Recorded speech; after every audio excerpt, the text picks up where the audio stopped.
In recent weeks, anti-India activities in Canada have been on the rise. India has expressed concern about certain forces planning a so-called Khalistan referendum in Canada on November 6 and has requested that anti-India activities by individuals and groups be stopped. India has also urged Canada to designate as terrorists those individuals and entities designated as terrorists under Indian law. The Indian government banned the group in July 2019 under the Unlawful Activities Prevention Act for their involvement in promoting secession as well as violent militancy. The group, known as SFJ, founded in 2007, advocates for a separate homeland for Sikhs in Punjab, dubbed Khalistan. The NIA suspected the SFJ of playing a role in the 2020 Punjab Referendum, as well as farmer protests. Several farmers, including leaders who were involved in the negotiations with the union government, were asked to testify as witnesses in the SFJ investigation.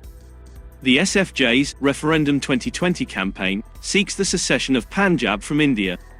Once there is a consensus within the Punjabi people that independence from India is desired, and that they will approach the United Nations and other international organizations with the goal of re-establishing Punjab as a nation-state. The NIA suspects a social media campaign and a conspiracy against India at Indian missions in countries such as the United States, United Kingdom, Canada, France, Germany, and Australia, where massive funds were raised for protests.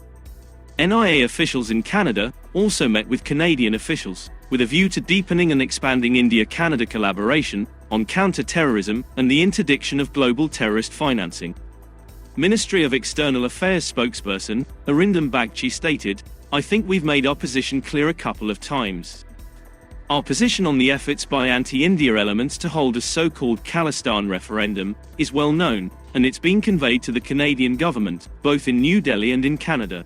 He also said that Government of Canada has conveyed that they respect the sovereignty of India and will not recognize the objectionable Khalistan referendum, scheduled for November 6 in Ontario by the prescribed organization Sikhs for Justice, SFJ. Furthermore, AMEA officials stated that India will continue to press the Canadian government on this issue and urge them to prevent anti-India activities by individuals and groups based in their country and to designate these groups as terrorists under their laws. In Canada, there has been a significant increase in hate crimes, sectarian violence, and anti-India activities. The Ministry of External Affairs and Indian High Commission and Consulates General in Canada have taken up these incidents with the Canadian authorities and requested them to investigate the said crimes and take appropriate action. However, the perpetrators of these crimes in Canada have yet to face justice.